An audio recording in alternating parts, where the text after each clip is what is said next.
So the first thing to define when we start a project is what are we doing?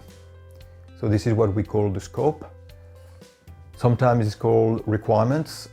You'll see later on that the scope and requirements could mean the same thing more or less. And the way I see it is scope is more high level, it's more the boundaries, and requirements is more detail, what's inside. Requirements is a terminology that business analysts like to use. So what is important, bearing in mind that we are only initiation and the project might not even go ahead, what we need to bear in mind is that we don't want to get bogged down into too much detail. Sometimes we don't have a lot of time either. So the scope during initiation, it has to be very high level. We want to make sure that we have included all the big chunks, all the big components of the project. So this is critical, because if you forget one of the big chunks, then the more you progress in a project, the more difficult it is to bring it back. If it's a small detail, that's easier. What is as important as what is in scope is what is out of scope. You have to make it very clear on the document that we do not do this, we do not do that. Imagine you're an executive and you have the assumption that something is included in the project, only to realize halfway through the project that it was not included. So this is why you give them a chance. You say, well, this is out of scope. This, to make it clear, we are not doing this. And then the executive, she has the opportunity there to say, yes, but I want it in. And then it's not too late because the budget hasn't been locked in yet. We can go back, increase the scope, increase the schedule, whatever. But at this stage, it's still okay. The more you progress, the more difficult it will be. So now what I suggest we do is we have a look at an example.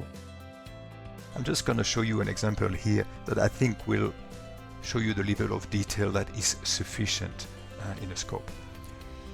Let's take the example of a website that needs to be stood up. The managing director wants to start selling his product on the website. He doesn't have a website, but he does have the resources to write the content. And it needs a project for someone outside his team to set up the infrastructure around the website. So the project statement could look something like this. The project will include, and that means that the project will have in scope, is the sourcing and registration of the hostname, the infrastructure for hosting the website, design, build, rollout, security testing, and setting up the ongoing maintenance with third party. So we can add more words to this.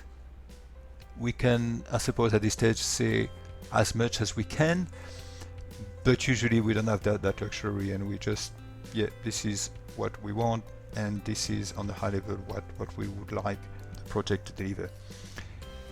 Out of scope is to avoid any misunderstanding with the project team. When the business will engage a project team, is this will be out of scope. We don't want you to write the content of the website. We will take care of the policy approval and the ongoing maintenance of the website. We really don't want you to do it. We just want you to organize the maintenance for it. So it doesn't have to be complicated. Just few bullet points like that are usually enough.